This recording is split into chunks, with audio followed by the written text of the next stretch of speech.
내가 여호와를 항상 송축하며 내 입술로 항상 주를 찬양하리이다. 내 영혼이 여호와를 자랑하리니 곤고한 자들이 이를 듣고 기뻐하리로다. 내가 여호와께 간구하매 내게 응답하시고 내 모든 두려움에서 나를 건지셨도다. 아멘. 거룩하신 하나님, 참으로 좋은 계절을 우리에게 허락하시고 사랑하는 성도들이 한자리에 모여 한 해를 돌아보며 우리에게 주셨던 하나님의 은혜와 축복들을 기억하며 감사함으로 예배드릴 수 있도록 인도하시니 감사를 드립니다.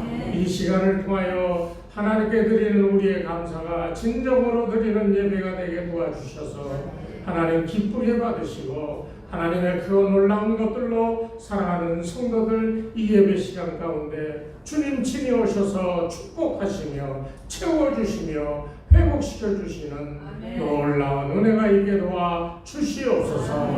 예수님의 이름으로 기도드리옵나이다. 아멘. 하나님 주시는 오늘 말씀은 신약성경 누가복음 제15장 20절부터 24절까지의 말씀입니다.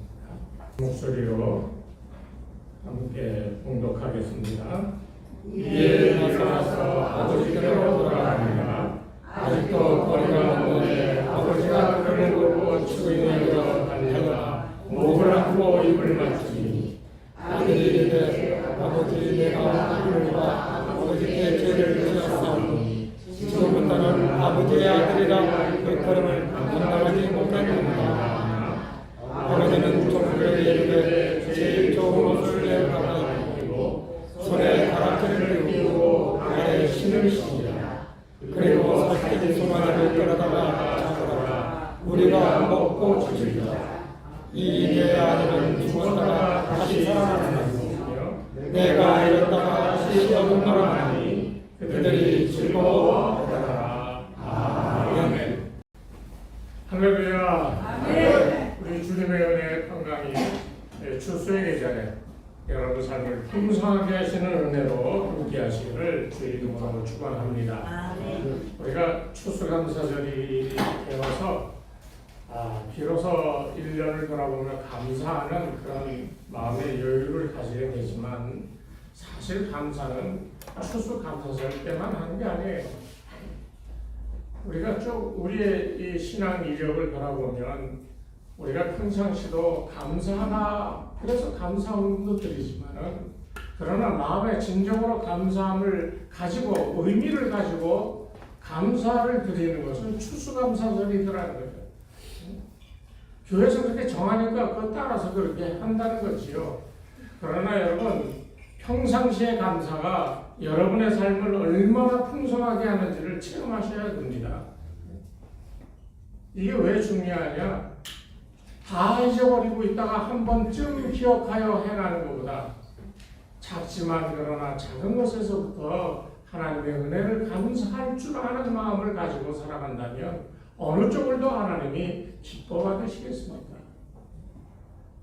이 추수감사절을 통해서 여러분 마음속에 살면서 매일매일의 감사를 늘 경험하며 마음속에 그 마음을 간직하고 하나님 앞에 영광 돌리며 감사할 줄 아는 이런 믿음들이 되시길 바랍니다. 오늘 이 탕자의 비유를 통하여서 이 성경에 나오는 세 가지 감사에 대하여 함께 생각해 보려고 합니다. 감사면 그냥 하면 되지 무슨 세 가지 감사가 있냐 그럴지 모르지만 세 가지 종류의 감사가 있습니다. 우리가 잘 아는 이 누가복음에 나오는 이 내용들을 보면 여기에 보면 세 가지 비유가 나옵니다.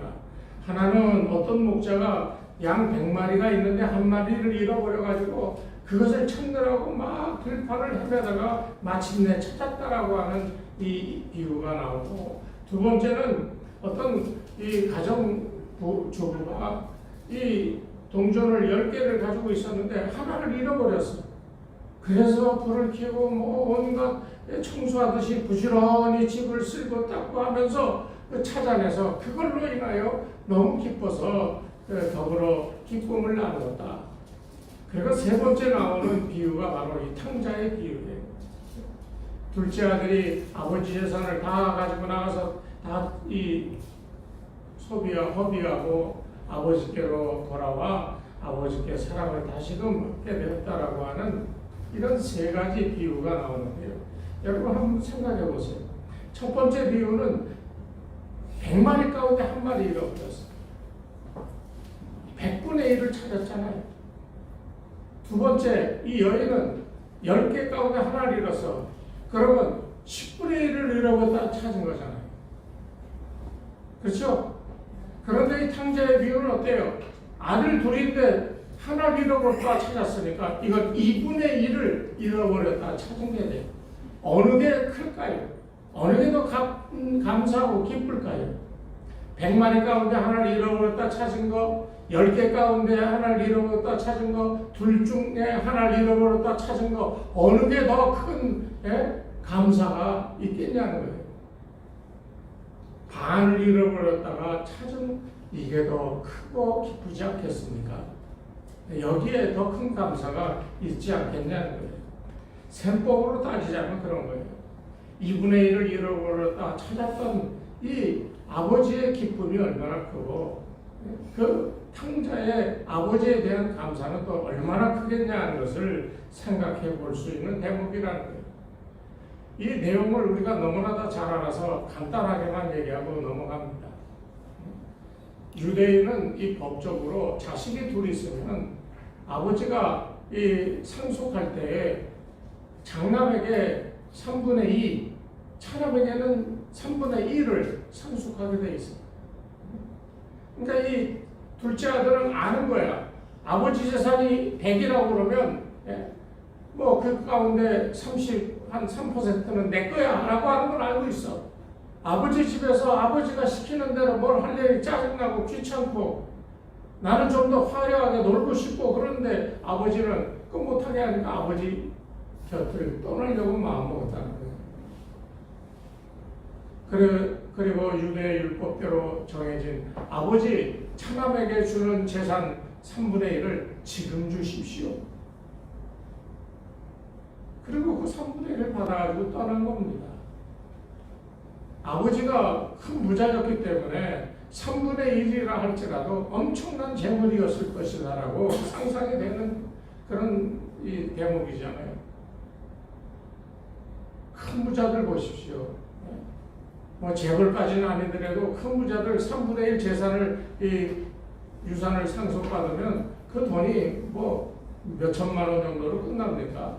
보면 뭐 몇십억, 몇백억 되는 경우가 많잖아요. 그러니 큰 돈이에요. 이 둘째 아들에게. 그걸 가지고 이제 먼 곳에 갔습니다. 자기 하고 싶은 거 다 하면서 살았어요. 방탕하게 살았고요.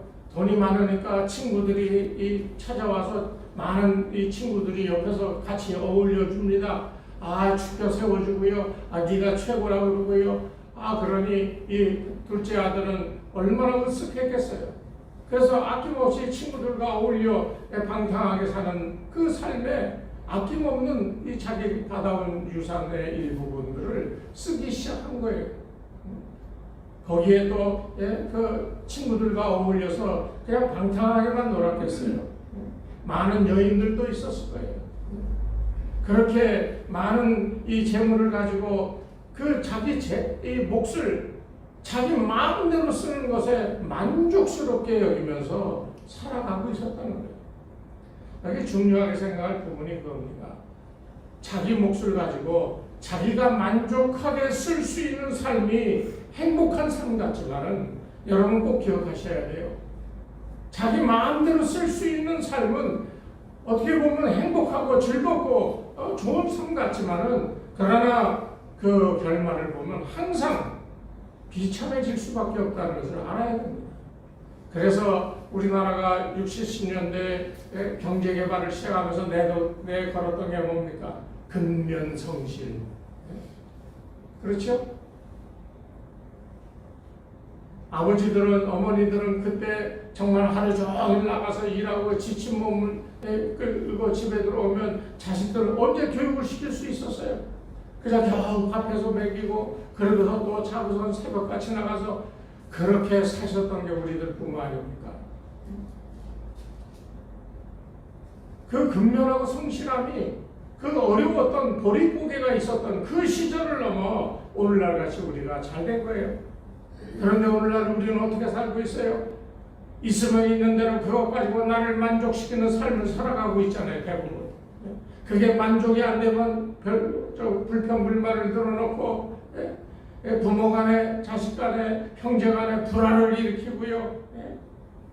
자기를 만족시키는 삶을 살기 위해서 우리는 얼마나 많은 보이지 않는 잘못과 허물들을 스스로 짊어지는 그런 삶을 살고 있는가. 돌아보면 참으로 이 성경에 나오는 탕자와 다를 바가 없는 삶을 살아가는 게 오늘 현대인의 삶이라고 얘기할 수 있습니다. 탕자의 비유가 그래서 중요한 거예요.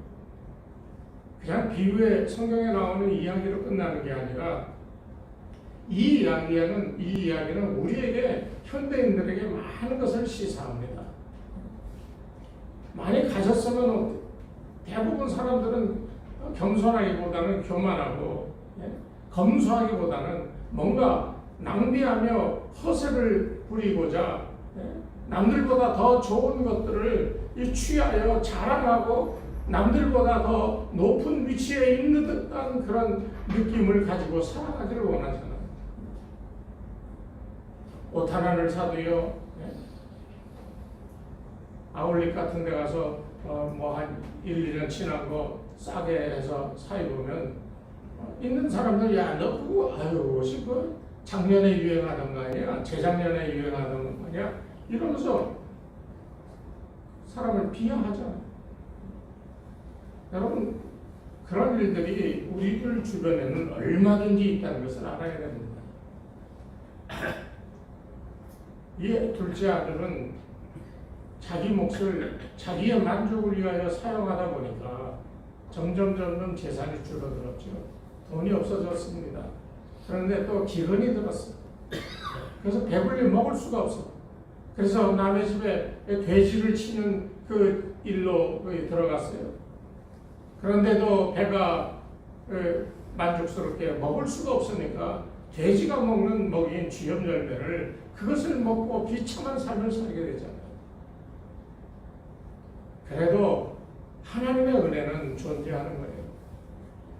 잘 들으세요. 돼지 열매를 먹고 하나님을 떠나서 자기를 만족하는 삶을 살다가 이 탕자처럼 아버지 집을 생각할 수 있는 은혜가 있는 사람은 못된 사람인 줄로 아시기 바랍니다. 아버지 집을 생각했죠. 아버지 집에 하인들 보면, 종들 보면 배불리 먹고 잘 사는데 나는 여기서 왜 이러고 있을까? 내가 이제라도 아버지께 돌아가서 아들이 아니라 그 집의 종으로서 그저 배불리 먹고 살아갈 수만 있다면 만족하리라 하고 아버지께로 돌아갔다는 거예요. 그래서 오늘 성경 말씀에 보면 나를 아들로 생각하지 말고 뭐라고 그랬어요? 아버지께로 돌아가니라. 아직도 거리가 먼데 아버지가 그를 보고 측은히 여겨 다리가 목을 안고 입을 맞추니 아들이 뭐라 그랬어요? 내가 하늘과 아버지께 죄를 지었사오니 지금부터는 아버지의 아들이라 일컬음을 감당하지 못하겠습니다. 자기의 허물과 죄를 알잖아요. 그렇기 때문에 아들로서 다시 그 위치가 이 복귀가 되어진다는 건 상상도 할 수 없다는 건 알아. 그래서 이렇게 지금 얘기하는 거예요. 그냥 아버지 집에 종으로라도 배불리 먹고만 살 수 있다면 그것으로 족하다라고 생각하고 그렇게 얘기하는 거예요. 그런데 아버지는 어땠습니까? 아들이 돌아올 때까지 먼 길을 이렇게 쭉 바라보면서 언제나 아들이 돌아올까 하루 이틀 그렇게 기다리는 아버지가 멀리서 아들이 오는 것을 보고 그를 껴안고 입을 맞추고 기뻐했습니다. 아들은 당연히 고백했죠. 잘못했다고. 그래서 좋은 옷을 집에 들어가서 좋은 옷을 입히고 음식을 장만하고 잔치를 베풀고요. 여기 우리가 기억해야 될 게 있어요. 시편 126편에 보면 이스라엘 백성들이 바벨론 포로로 끌려갔다가 70년의 바벨론 포로를 그 기간을 마치고 이 돌아왔을 때 그 기쁜 심정을 노래한 게 126편이에요. 뭐라고 얘기합니까? 우리가 이스라엘 하나님께서 여호와께서 이스라엘 백성을 돌아오시게 할 때 우리가 꿈꾸는 것 같았더라. 한마디로 이게 꿈이냐 생시냐는 거예요. 하나님의 은혜로 돌아왔다는 거예요. 왜 그런 일이 벌어졌어요? 하나님을 배신하고 나 멋대로 한번 해보겠다고 이스라엘이 하나님을 배신했잖아요. 그랬더니 하나님을 그들을 징계해 그들이 바벨론 포로로 끌려가게 됐잖아요. 그런데 하나님께서 그들을 돌아오게 하시고 다시금 예루살렘에 모여 하나님 앞에 예배 드릴 때 이들이 외치는 고백이 뭐였습니까? 잘못했다는 거예요. 하나님을 떠난 것이 얼마나 큰 죄인 줄을 알았다는 거예요. 그래서 이 시편에 나오는 그 말씀은 이 구약에서 얘기하는 이 감사의 아주 근본적인 모델이 되고 오늘 이 탕자의 이야기는 시작에서 얘기하는 감사의 귀중한 본보기가 되어진다. 그렇게 이 학자들은 얘기합니다. 이스라엘은 민족적인 평화가 돌아온 것을 얘기합니다. 오늘 이 신약의 이야기는 개인적으로 하나님 앞에 버려졌다. 아니 스스로 떠났다가 하나님을 생각하고 돌아온 사람들의 기쁨에 대한 감사를 이제 이야기하고 있는 거예요. 여기에 세 가지 감사가 있다고 그랬어요. 첫 번째 감사가 뭔가요? 첫 번째 감사는 육적인 것에 대한 감사입니다. 한번 쉽게 생각해 보세요. 다 굶어 죽겠는데 아버지 집을 생각했어. 그래 가자 하고 왔어. 난 종으로 살아가도 좋으니 배만 굶지 않게 해달라고 왔는데 아버지는 좋은 옷을 입히고 반지를 끼우고 살찐 송아지를 잡아서 배불리 먹고 즐거운 잔치를 열게 해줬어요. 그 집이 그 먹던 음식이 뭐 전혀 새로운 거였어요? 아니요. 그 집은 예전에 자기가 살던 집입니다. 그 음식은 예전에 자기가 이 배불리 먹던 음식이에요. 그 옷은 어떤 옷이에요? 예전에 아버지 집에 함께 살 때 입던 옷입니다. 바뀐 게 없어. 그런데 떠나갔다가 어려움을 당하고 돌아와서 예전에 아버지 집에 살 때 있던 집, 그 입던 옷, 그리고 먹던 음식을 다시금 맛볼 때 이 탕자가 얼마나 감격했겠냐. 우리 예수 믿는 사람들은요, 그 평상시 하나님의 은혜 가운데 살 때 그 은혜가 얼마나 감사한지 모르고 삽니다. 하나님이 나를 보호하시고 인도하시고 내게 주시는 그 은혜가 얼마나 큰지를 모르고 살아. 당연한 걸로 알고 살아요. 그리고 자기가 당연하게 여기면서 살면서 자기가 바라고 원하고 행하고자 하는 것들을 행하려고 떠나가는 탕자의 모습을 종종 보이며 살아가는 게 오늘 우리들의 모습이다. 하나님의 그늘 아래 그 품 안에 사는 것이 얼마나 감사하고 고마운지를 모른다는 거예요. 그랬다가 떠나서 이리 맞고 저리 두들겨 맞아 상처와 아픔만을 가지고 아버지하고 생각나 돌아왔을 때야 예전에 아버지 품에서 살던 그 삶이 얼마나 감사한지를 비로소 깨닫게 된다는 거예요. 여러분 그런 경험 한두 번씩 다 있죠? 뭐 좀 하는 일이 잘 안 돼서 벌이가 시원찮아서 막 고민할 때가 많아. 그런데 누가 이거 괜찮다 그러면 마음이 설려서 그거 해. 꼭 주식하는 사람들이 그렇다고 그래. 야 어디가 오른다 그러면 전부 다 그리 가. 그래서 막 오르는 것 같아. 어느 날 갑자기 그것이 뚝 떨어져가지고 망하는 경우 참 많다는 거예요. 이거 좋다 하면 그래 가고 저것이 좋다 그러면 또 저쪽으로 몰려가면서 내 만족스러운 삶을 위한 수단을 이 세상에서 이리저리 간구하고 그거 떠난 겁니다. 내 평안은 하나님이 주시는 그 은혜 가운데서 누리는 것이 평안이고 그 안에서 누리는 것이 귀한 음식, 귀한 옷을 입고 살아가는데요. 우리가 보통 옷을 입었습니까? 비단 옷 뭐 그런 거 입었어요? 밍크로 된 좋은 것들 입었어요? 아니요. 우리는 그리스도로 옷 입었잖아요. 아멘. 세상에서 가장 귀한 옷을 입고 살잖아요. 아멘. 그것을 벗어버리고 저기 가서 세상에 화려하고 좋은 거, 내 육신의 감각을 짜릿짜릿하게 하는 그런 삶의 옷을 입고 살다가 다 망하게 되니까 아버지하고 돌아와 아버지의 옷을 다시 입으며 그 안에서 누리는 평안을 경험할 때 그것이 바로 이 탕자가 경험한 감사, 그것도 육체적인 감사였다는 거예요. 전 여러분에게 그런 것을 생각하고 좀 살았으면 좋겠다고 말하고 싶어요. 고린도후서 8장에 보면 예수 그리스도의 은혜를 너희가 알거니와, 이 전제가 뭐예요? 예수 그리스도의 은혜입니다. 그 은혜를 너희가 알거니와 본래 부유하신 자로서 너희를 위하여 가난하게 되심은 그의 가난을 통하여 너희를 어떻게 하려고요? 너희의 가난함에서 어떻게 만들어? 부유하게 만들기 위함이다. 이게 예수 그리스도가 우리에게 주신 은혜라는 거예요. 그분은 부유한 분이에요. 그런데 우리를 위해서 가난하게 됐어. 왜? 가난한 우리를 부유하게 만들기 위해서라. 이게 하나님의 은혜인 거예요. 그걸 알면 떠나지 말아야지요. 주님이 그 부유한 자가 가난하게 되면서까지 우리를 부유하게 만들어 줬는데 우리가 그걸 떠나서야 되겠어요? 여러분 꼭 기억하고 사시기 바랍니다. 실패와 낭패 후에 진정한 의미로 이것이 참 감사하구나 하는 것을 느낄 수 있었던 것은 아버지를 기억하고 아버지 집에 돌아와 예전의 집에서 예전에 입던 옷으로 예전에 먹고 즐기던 음식을 먹을 때 비로소 아버지 집에서의 삶이 참 감사한 거구나 하는 것을 육체적으로 경험할 수가 있었다는 거예요. 우리가 살면서 경험해야 될 첫 번째 감사가 바로 이 육체적인 것에 대한 감사입니다. 여러분 몸이 좀 아프다고 좀 생활이 어렵다고 그래서 여러분 괜히 이런저런 생각하지 마십시오. 그 어려운 거요. 주님이 그러셨잖아요. 고린도전서 8장에 조금 전에 부유하신 분이 가난하게 된 이유는 가난한 우리를 부유하게 만들기 위해서라고 그랬잖아요.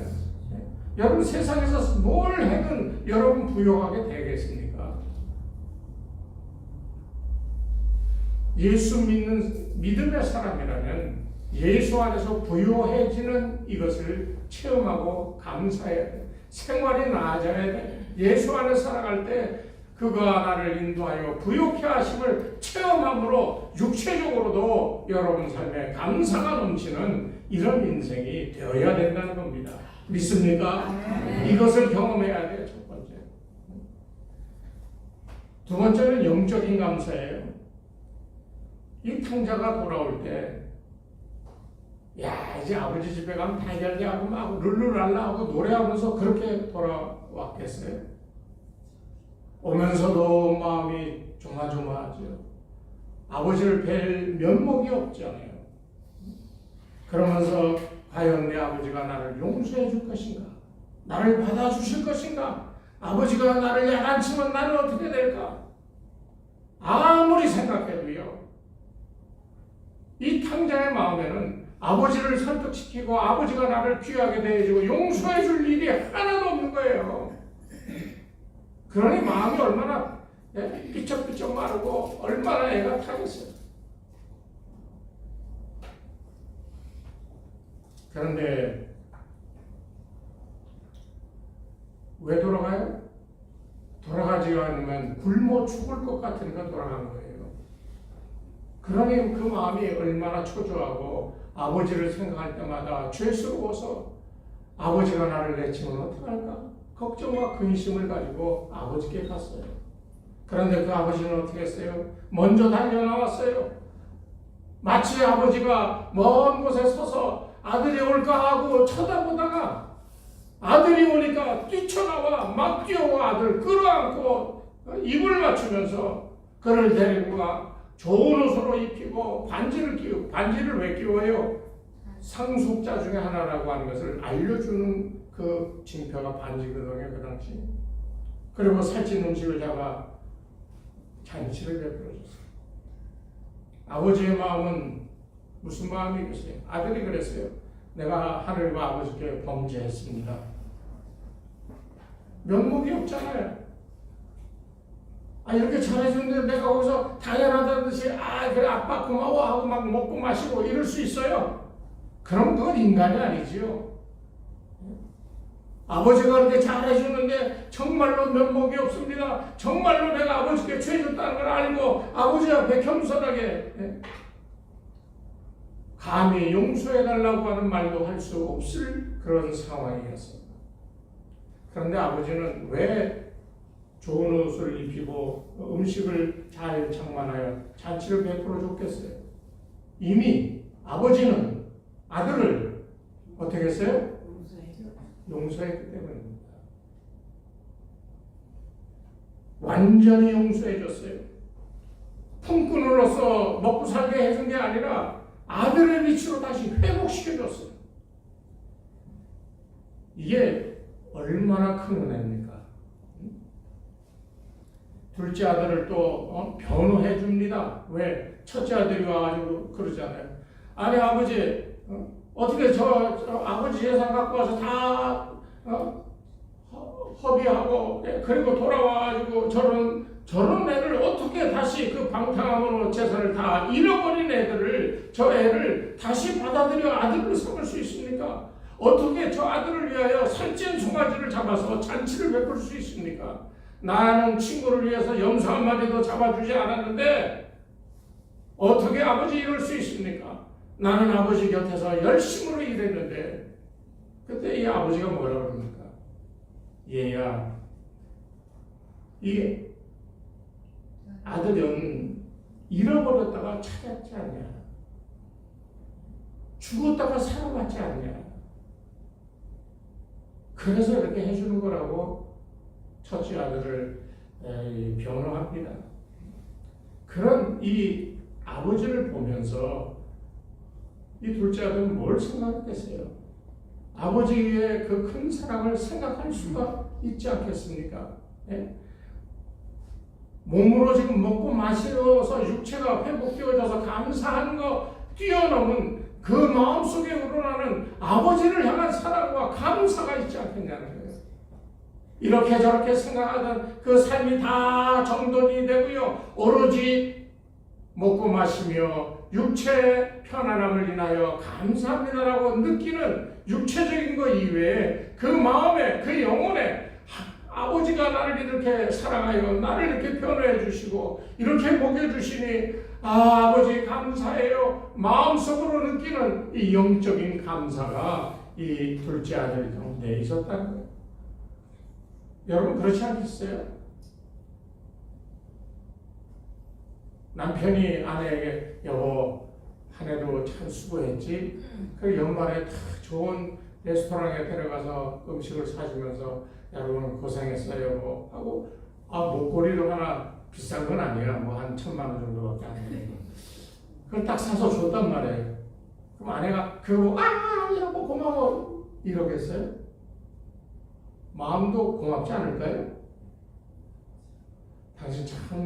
당신도 한 해 동안 수고하고 애쓰고 고생했는데 당신의 수고하고 힘들었던 날들보다 나를 생각해주는 이 마음이 정말 마음 깊은 곳에서부터 고맙고 사랑스럽지 않았겠냐는 거예요.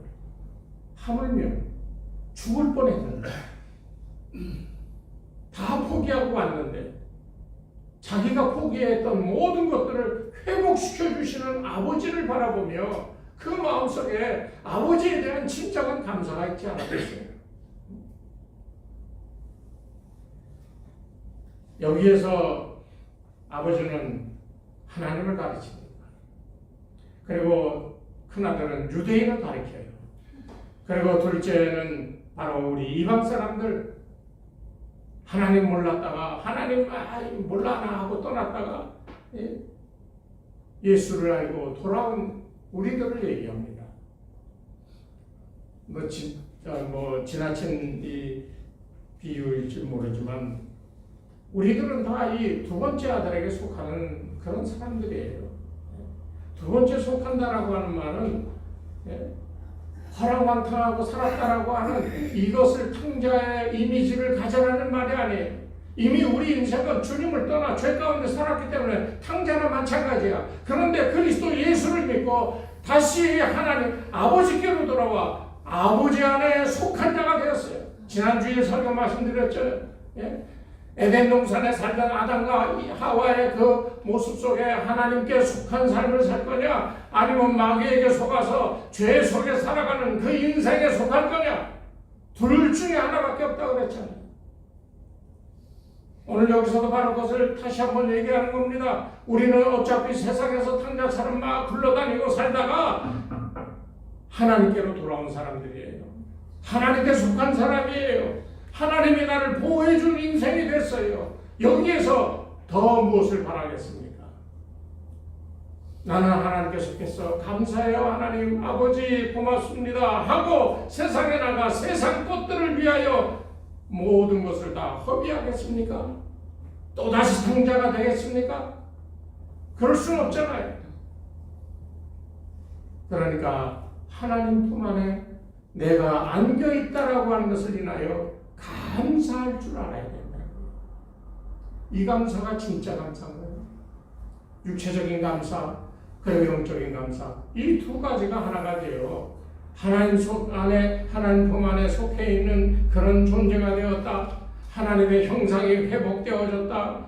종이 아니라 이제는 아버지의 아들로 다시금 회복되었다. 라고 하는 사실에 대하여 깊이 인식하며 그것에 대한 감사로 살아가는 사람이 이게 진짜 하나님 품에 살아가는 그리스도인의 모습이다라고 말씀드릴 수 있습니다. 여러분이 뭐 예전에 뭐 좀 이랬다 저랬다 뭐 이런 허물과 죄가 있다 할지라도요, 하나님이 변호해 주십니다. 큰아들이 와서 막 따지고 저거 탕자 아니냐 말하고 손가락질하고 정죄했을 때 아버지는 변호해 주시고 오히려 더 내 품 안에 다시 돌아온 귀한 자식임을 우리에게 상기시켜 주었잖아요. 그러니까 여러분 무슨 일이 있어도요, 여러분은 돌아온 존재들입니다. 하나님 품 안에 속한 존재들이에요. 그것에 대한 감사를 모른다면 우리는 믿음의 삶을 좀 잘못 사는 겁니다. 로마서 8장 34절에 이 바울은 그렇게 얘기합니다. 누가 우리를 정죄하려 죽으실 뿐만 아니라 다시 살아나신 이는 그리스도 예수시니 그는 하나님의 우편에 계신 자요 우리를 위하여 무엇하는 자다? 간구하는 자다. 무엇을 위해 간구해요? 우리가 온전히 죄 가운데 빠지지 아니하고 주신 바 은혜 속에 살아갈 수 있도록 간구하시는 거예요. 여러분 생활이 어려워요. 가진 게 없어요. 그것 때문에 늘 마음이 아파요. 하나님 부를 때마다 그 소리를 듣고 주님이 그 소리를 대신하여 하나님께 전하고 간구하고 있다니까요. 생활에 이런저런 어려움이 있어서 막 뭔가 마음이 상처로 늘 아파요. 아버지 하면요, 뭔가 이렇게 신비한 것으로 내게 회복시켜 주리라고 믿지 마십시오. 사단은 그런 걸 통해서 들어오는 거예요. 오히려 그럴 때 하나님께 간절히 기도하면 믿으십시오. 아버지 곁에 계신 그리스도 예수께서 우리를 대신하여 아버지께 간구하고 있음을 믿으시기 바랍니다.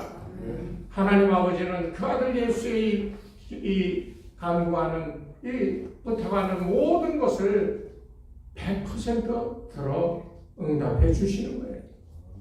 그러니까 믿어야 돼요. 내 기도가 그냥 아버지 하고 끝나는 기도가 아니라 예수 그리스도께서 내 기도를 들어 아버지께 간구한다라고 하는 사실을 꼭 기억하시고 그 믿음 가지고 끊임없이 인내하며 기도하시는 여러분 되시기를 주의 이름으로 축원합니다. 이 탕자 이야기의 이 영적인 감사는 한 가지를 우리에게 얘기하는데요.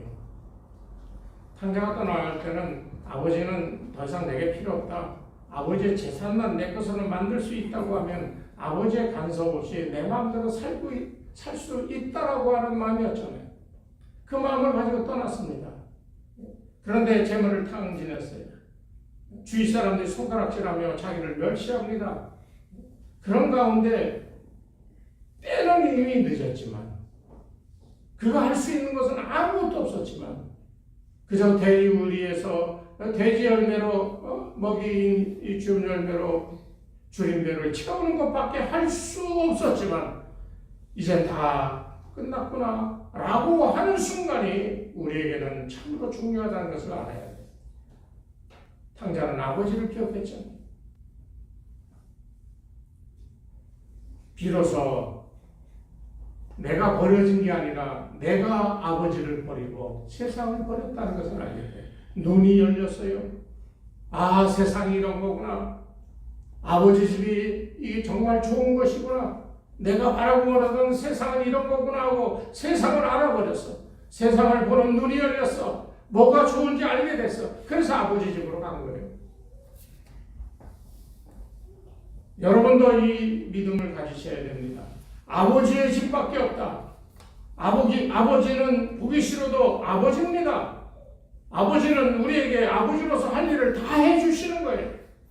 그렇기 때문에 우리는 그 아버지를 믿고 아버지 품 안에서 살아가는 것이 얼마나 귀한지를 알아야 돼요. 이 감사를 모르는 사람은 진정한 그리스도인으로서 하나님 품속에 살아가는 삶을 경험하지 못할 수가 있는 거예요. 왜? 아버지 품이 좋은데 아니라고 생각해도 어떻게 그 안에 살겠어요? 눈에 보이는 거 번쩍번쩍거리고 화려한 것이 눈에 들어오는데 아버지 품 안에서 그냥 아버지가 이거 해야 하면 네 하고 얼마나 지겹겠어요? 여러분 뭐가 좋겠습니까? 어떻게 살아야 되겠습니까? 눈에 보이는 세상을 향해 나가 그것을 만족하며 살겠습니까? 아니면 좀 지겨운 것 같고 좀 힘든 것 같은데 아버지 품 안에서 살아가는 것이 좋겠습니까? 그것은 여러분의 선택입니다. 그리고 세 번째 감사는 연관이 돼 있어. 육체적인 감사, 영적인 감사와 연결이 되는데 이것은 지극히 복음적인 감사였다. 이 형제의 감사는 복음적인 감사입니다. 왜? 아버지는 하나님이라고 그랬잖아요. 형은 유대인이라고 그랬잖아요. 그리고 그 둘째는 이방인이라고 그랬잖아요. 형이 아버지께 그랬다고 그랬죠. 아버지 곁에 있으면서 아버지를 떠난 적도 없고 아버지께 충성을 다했는데 왜 내게는 염소새끼 하나 잡아주지 않습니까? 이 당연한 얘기예요. 그런데 이 둘째는 멀리 떠났다가 재산을 다 허비하고 돌아왔는데 왜 살찐 송아지를 잡아줍니까? 라고 말했다는 거죠. 형의 말은 일리 있고 논리적이고 맞는 말이죠. 그런데 이게 뭔 줄 아십니까? 그 형이 말하는 사실을 논리 정연하게 얘기하는 이것이 바로 우리가 말하는 율법적인 자세다. 내가 이렇게 했다? 아버지 안 떠났어? 아버지 왜 일 열심히 했어? 그러니 당연히 내가 할 일을 했다. 그러니 나는 자격이 있다. 라고 떠들고 얘기하는 게 유대인들이었고 그것이 바로 율법적인 자세라고 주님은 얘기했어요. 내가 이거 했고 이거 했고 이거 했고 이거 했고 이거 했으니 나는 자격이 있다. 나는 하나님 앞에 의롭다고 떠들었던 것이 바로 이런 자세라는 거예요. 그런데 둘째는 어떻습니까? 그 예가 누가복음 18장에 바리새인과 세리가 헌금 드리며 이 성전에 나와 기도하는 그것을 봅니다. 그 바리새인은 뭐라고 그랬어요? 하나님이여 내가 감사하기는 나는 일에 2번씩 금색하고 소득에 11조를 드리고 불의하지 않고 토색하지 않고 이 세리와도 같이 않았습니다. 얼마나 당당한 기도예요. 실제로 이 사람 그렇게 살았을 거예요. 바리새인이니까. 내가 이렇게 했어요 이렇게 했어요. 하나님 봤죠? 이 사람의 태도는 그거였는데 세리는 어떻습니까? 그냥 가슴을 치면서 하나님이여 이 죄인을 불쌍히 여기소서. 나는 죄인으로서이다. 이게 바로 다 돌아온 탕자의 모습인 거예요. 죄인인 줄 아는 거지요. 그리고 와서 고침을 받은 거예요. 면목이 없잖아요.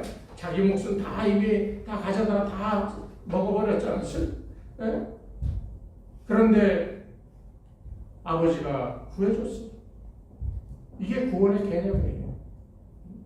아버지께 영광을 돌리고 오직 은혜로 오직 믿음으로 감사하며 사는 것이 이게 복음적인 신앙이고 감사하는 거예요. 오늘 우리 주문의 교회 사랑하는 여러분들 삶의 형편이 나아지는 육체적인 감사도 반드시 체험하셔야 되고요.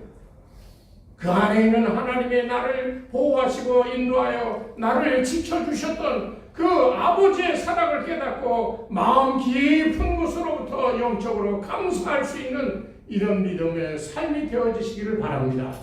그것이 복음적인 감사요. 그것이 나를 구원해 주신 하나님께 탕자였던 내가 돌아와 용서함을 받고 하나님의 사람이 되어지는 이런 귀한 과정임을 기억하셔서 우리 공로로 구원받는 것이 아니고 절대적으로 하나님의 은혜로 구원받음을 하나님의 긍휼이 불쌍히 여기심을 인하여 구원받았음을 꼭 기억하셔서 겸손하게 어떤 삶의 상황이 나에게 닥쳐온다 할지라도 이 세 가지 감사의 의미를 꼭 기억하여 세상을 향하지 아니하고 어렵더라도 하나님께 속하여 살아갈 수 있는 하나님의 자녀들이 되시는 놀라운 축복이 여러분과 함께하기를 주의 이름으로 축원합니다. 하나님 아버지 감사합니다. 우리의 삶 가운데 참 어려운 때가 많고 힘들 때가 많고 포기해야 될 때도 참으로 많았지만 그러나 그런 와중 가운데서 우리가 죽지 아니하고 망하지 아니하고 그래도 오늘까지 우리를 지켜주시는 하나님의 은혜를 바라보며 감사할 수 있게 하시니 감사를 드립니다. 우리의 감사가 우리의 삶의 형편이 나아졌다고 하는 감사, 거기에서 더 나아가 그 놀라운 이 삶의 형편을 풍요롭게 하신 하나님의 사랑을 깨닫고 나 같은 사람도 하나님이 축복하여 주심을 인하여 깊은 영적인 감사가 이루어지게 도우셔서 결과적으로 나 같은 죄인도 용서하고 받아주신 하나님의 그 큰 사랑 안에 복음적인 감사를 체험하며 영원토록 하나님의 자녀로 살아갈 수 있는 귀한 은혜를 베풀어 주시옵소서. 이제는 우리 주 예수 그리스도의 은혜와 하나님 아버지의 무한하신 사랑하심과 성령님의 감화감동 인도하심이 이 시간 머리 숙인 주의 백성들 위해 저들의 가정과 자녀들과 그 생업 위에 이 교회 위에 이제로부터 영원토록 함께 하옵시기를 간절히 축원하옵나이다. 아멘.